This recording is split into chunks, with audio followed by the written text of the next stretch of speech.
정성산 TV가 가열차게 주장하는 캠페인이 있지 않습니까?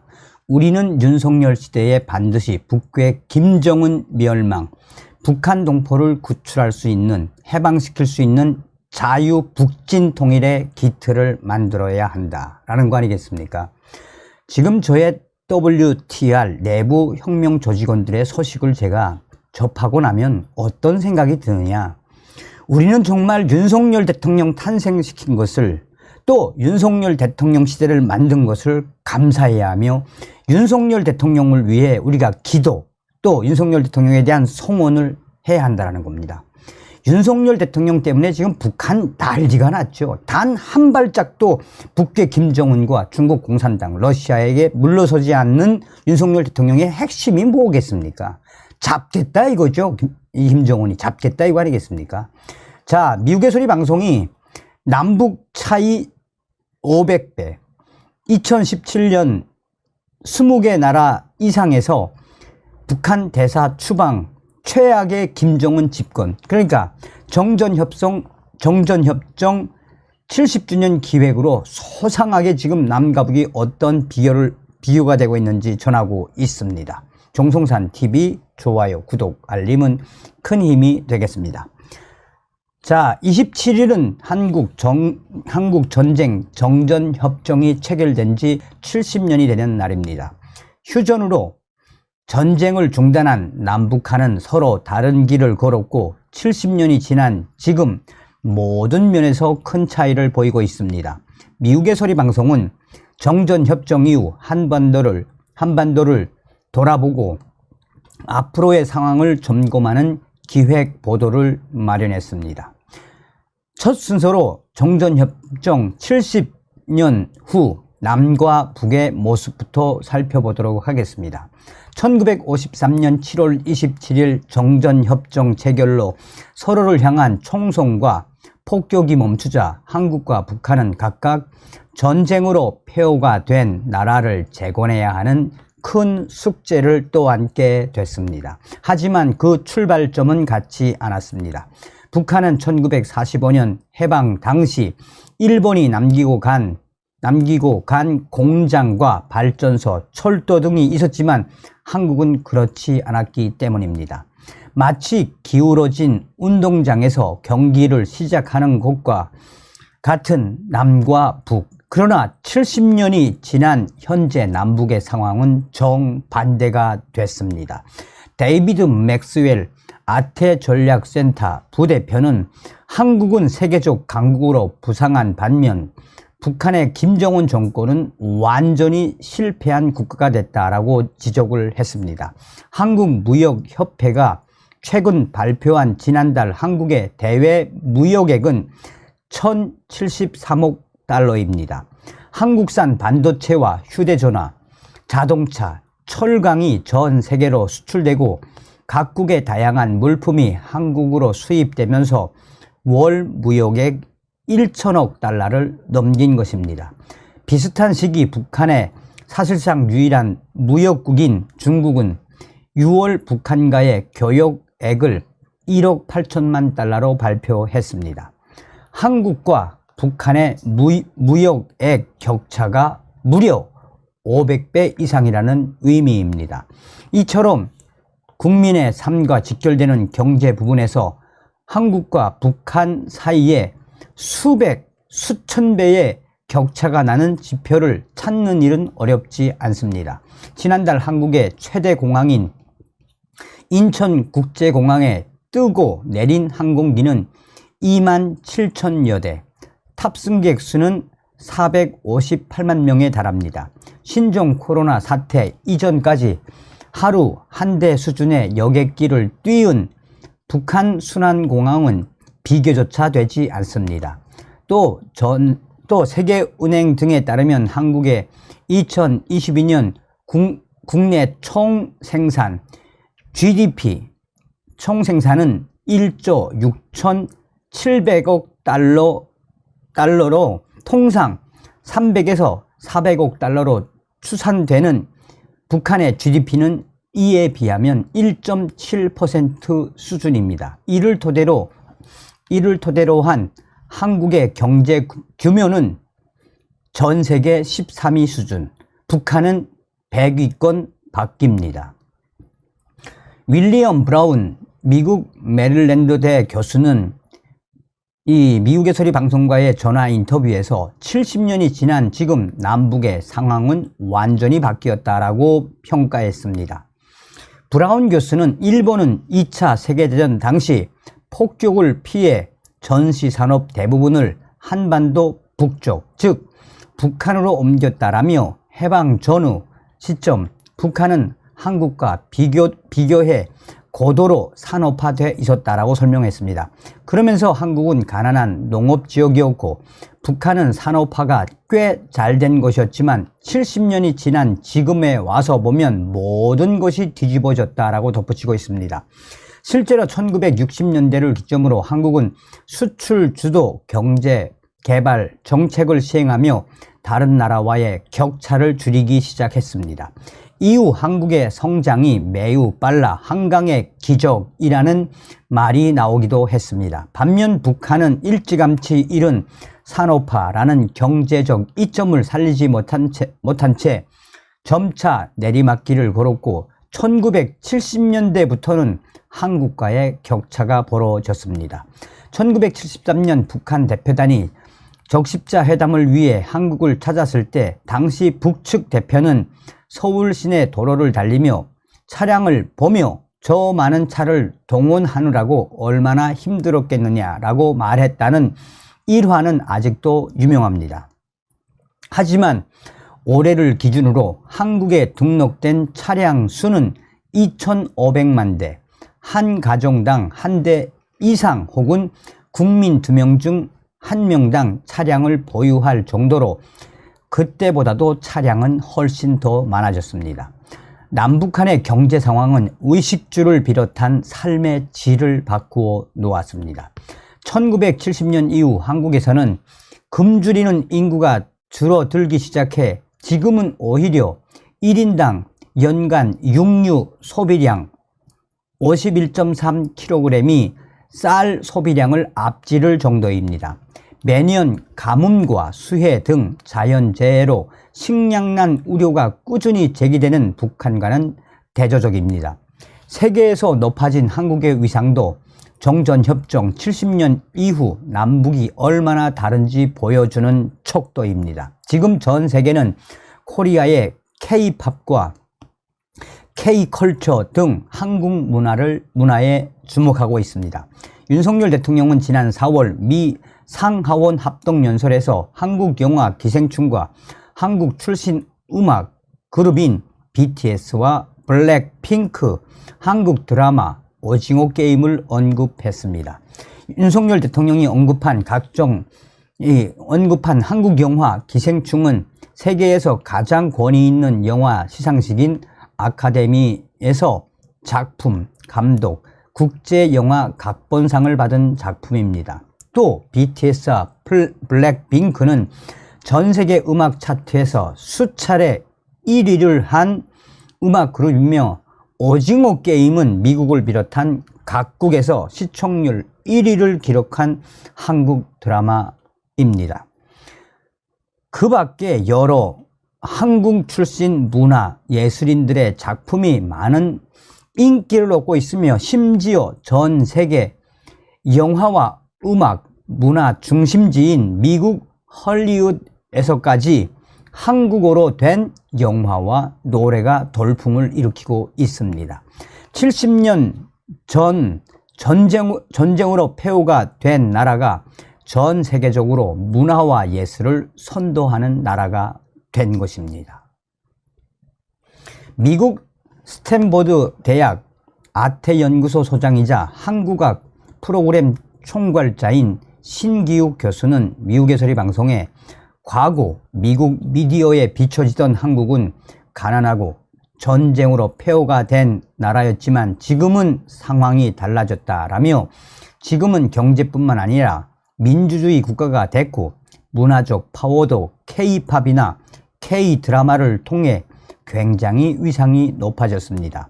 제가 한국 정치와 사회 수업을 가르치고 있는데 과거에는 주로 학생들이 수업을 듣는 이유가 북한 문제라든가 한국의 경제 성장 때문이었다면 요즘은 학생들의 거의 4분의 3이 주로 K-컬처, K-팝, K-드라마에 대한 관심 때문이다 라고 말을 합니다. 그것만 봐도 상당히 많은 변화가 있었다고 볼 수 있습니다 라고 이 신기욱 교수는 말했습니다. 물론 북한도 전 세계 언론에 자주 등장하는 나라입니다. 다만 주로 미사일이나 핵 개발과 같은 무거운 소식으로 이름이 오르내리고 있어 한국과는 그 이미지가 사뭇 다릅니다. 문화, 예술뿐만 아니라 국제사회에서의 한국의 위상도 남다릅니다. 한국은 지난 6월 6일 내년 1월부터 2025년 12월까지 2년 동안 이 유엔 안전보장이사회 비상임 이사국으로 선출됐으며 활동을 하게 됩니다. 한국의 안보리 비상임 이사국 선출은 이번이 세 번째. 데이비드 맥스웰 아태 전략센터 부대표는 한국은 유엔과 여러 국제기구의 적극적인 회원국이라며 이제는 아시아, 태평양 파트너 4개국으로 북대서양 조약기구 나토와 연계되고 주요 7개국 G7에 초청된다라고 말했습니다. 이어 그는 세계에서 10번째나 12번째로 큰 경제 규모를 가지고 있는 한국은 1950년대 주요 원조 수혜국에서 주요 공여국이 된 유일한 경제협력개발기구 OECD 국가로 국제 무대에서 활약하고 있다라고 강조했습니다. 그러면서 한국은 글로벌 중추국가이자 민주주의의 동반자이며 규칙에 기반한 국제 질서를 형성하고 지지하는 인권 옹호 국가라고 맥스웰 부대표는 밝혔습니다. 반면 국제 무대에서 북한의 입지는 크게 좁아진 상태입니다. 특히나 북한의 핵과 탄도미사일 실험이 촉발한 국제사회 대북 제재 압박의 물결은 북한의 고립으로 이어졌고 그 여파는 지금도 계속되고 있습니다. 실제로 북한의 김정은이가 집권한 이후 핵 개발과 미사일, 탄도 미사일, 핵 개발과 미사일 도발로 인해 2017년 이후 20개 이상의 나라가 자국 주재 북한 대사를 강제 추방하고 북한과의 교역을 전격 중단하는 등의 조치를 취했습니다. 또 북한의 유일한 항공사인 고려항공은 일부 국가의 영공 통과와 착륙 불허로 북한의 유일한 항공사 고려항공이 취항할 수 있는 나라는 중국과 러시아 2개국 뿐입니다. 양국 국민이 누리는 민주주의에도 분명한 차이가 있습니다. 영국의 주간지 이코노미스트지는 이코노미스트 산하 경쟁력 분석기관인 이코노미스트 인텔리전스 유닛이 올해 2월 발표한 2022 민주주의 지수에서 북한은 10점 만점에 1.08점을 받아 167개국 중 165위에 이름을 올렸습니다. 한국은 10점 만점에 8.03점으로 24위를 기록했습니다. 또한 북한의 열악한 역량실조와 기아, 경제 낙후, 기술 도입의 불가능 등등 생각해보면 정말 비극이지만 이건 2차 세계대전이 끝날 무렵에 마련된 정치 체계에서 나온 고의적인 결정이며 현재 북한은 김정은 집권 이후 최악의 상태이다라고 에반스 리비어 전 국무부 동아태 수석부 차관보는 강조했습니다. 북한은 구소련과 과거 중국, 동유럽 등 다른 공산주의 국가들이 시행한 중앙 집권의 계획 경제 체제를 택했다며 이는 잘 작동하지 않을 뿐더러 경직됐으며 제약을 가한다라고 설명했습니다. 그러면서 오늘날 한국은 세계에서 가장 활기차고 강력한 민주주의 국가 중 하나인데 북한의 김정은 정권은 전 세계 최악의 국가다라고 강조하고 있습니다. 서두에도 말씀을 드렸습니다만 우리는 반드시 윤석열 정부 내에 북괴 김정은 멸망, 북한 동포 해방을 위한 자유북진 통일의 기틀을 만들어야 합니다.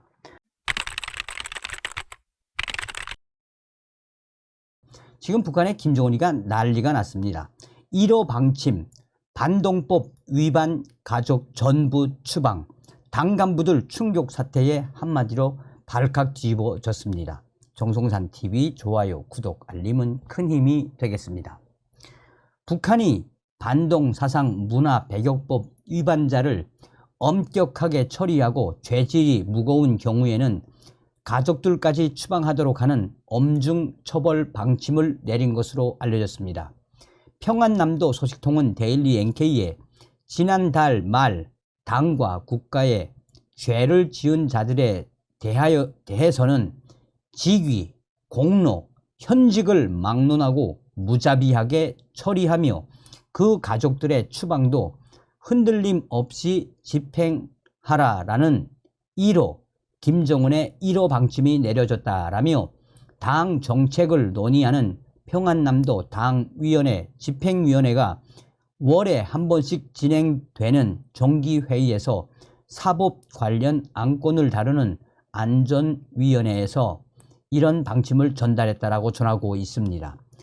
과거에는 가족 중 한 사람이 국가보위성 산하의 정치범 수용소에 갈 때만 가족이 함께 처리됐으나 앞으로는 사회안전성 산하 교화소에 가는 범죄자들이라도 죄의 형태나 크기에 따라 가족들을 추방할 수 있도록 한 것이 이번에 내려진 김정은의 1호 방침의 핵심 내용이라고 소식통은 말했습니다.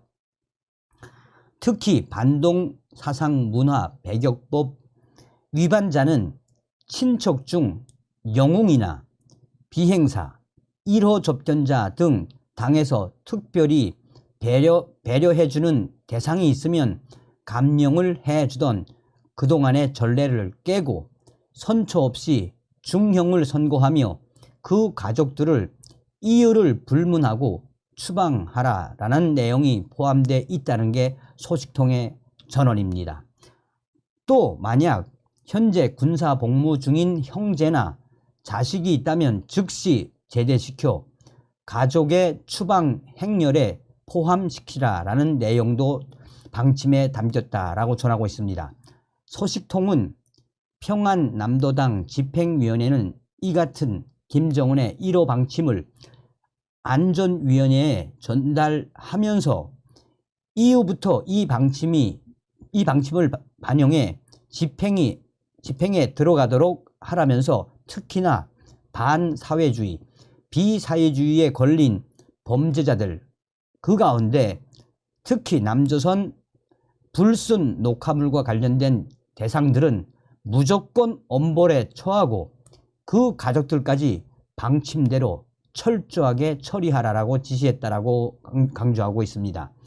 그러면서 도당 집행위원회 이 처벌 대상자들의 가족들이 추방을 눈치채고 도주하거나 독려하지 않도록 거주지 안전부, 보위부와 군 보위사령부가 면밀히 연계해 문제가 터지지 않도록 하라고 당부하기도 했다는 전언입니다. 소식통은 현재 1호 방침 내용은 평안남도 내 시, 군, 반사회주의, 비사회주의 연합 지휘부들과 보위부, 안전부들에 모두 전달되고 주민들에게도 퍼져 현재 예심 중이거나 문제시되고 있는 주민들의 가족들이 추방에 대한 불안감에 떨고 있다라고 전하고 있습니다. 자, 저의 내부 WTR 소식통이 보내온 소식입니다. 이 당 간부들이 충격 사태에 왜 난리가 났겠습니까? 정성산TV, 정성산 감독 선생께 알려드립니다. 김정은이가 얼마 전에 북한 곳곳에서 터져나오고 있는 생을 스스로 포기하는 사태, 얼마나 많은 돈주들이 스스로 생을 포기했습니까? 그래서 김정은이가 1호 방침으로 북한 곳곳에서 터져나오고 있는 이 자살, 생을 포기하는 사태에 대해 도당 책임비서들과 군당 책임비서들이 책임을 지고 이 사태를 막아라 라는 지시를 내려보내지 않았습니까? 그런데 그 이후에도 이런 충격 사태가 계속 이어지자 이 중앙당에서 특별 지시가 또 내려왔는데 당 간부들이 이제는 하다 우리가 스스로 생을 포기하는 그들의 이 충격 사태를 어떻게 막을 수 있나라며 당 간부들이 한마디로 난리가 났습니다. 개성에 있는 알소식통은 현재 개성에 있는 땡땡 당 간부의 전원입니다. 지금 현재 개성에서도 먹을 것이 없어서 스스로 생을 포기하는 사람들이 많이 생겼는데 이 문제를 해결하라라고 김정은과 또 중앙당에서 지시가 계속 내려오는데 우리 당 간부들이 무슨 막을 도리가 있나라며 이 먹을 것이 없어서 또 계속되는 보위부와 안전부의 강력 단속 이런 생활고와 이런 이 강력 단속에 스스로 생을 포기했는데 우리가 그것을 어떻게 막을 수 있나라고 이 개성시의 땡땡 당 간부가 말했다라고 알소식통은 전하고 있습니다. 그런데 여기서 이 사태는 개성뿐만 아닙니다. 평안북도 박천군에 있는 알소식통은 현재 박천군의 모 지역에 있는 땡땡 관리위원장과 당 간부가 술을 마시면서 이런 이야기를 했다라고 합니다. 현재 우리 평안북도에서도 많은 사람들이 스스로 생을 포기하고 또 어떤 사람은 어떤 집안은 아예 산속으로 들어가 행방을 찾을 수가 없는 이런 충격 사태가 벌어지고 있는 그 본질이 무엇이겠나라며 평안북도에서도 많은 사람들이 이런 충격 사태에 생을 포기하는데 관리위원회, 관리위원장 또 당 비서 우리가 이거를 어떻게 해야 하냐라며 이것을 막으려면 군량미라도 풀어서 식량 부족 사태를 해결해야지 이렇게 가다가는 정말 공화국이 어떻게 될지 모른다라고 술을 마시며 땡땡 관리위원장과 당 비서가 말했다라고 전하고 있습니다. 북한에서 태어난 게 무슨 죄입니까? 그러니 당 간부들이 얼마나 많이 생을 포기하면 당 간부들이 저렇게 난리가 났겠습니까? 이것이 바로 북괴 김정은의 북한 속살입니다. 다음 시간에 뵙겠습니다. 열공. 정성산 TV 좋아요, 구독, 알림은 큰 힘이 됩니다. 후원해 주시는 모든 분들께 가열차게 멸공.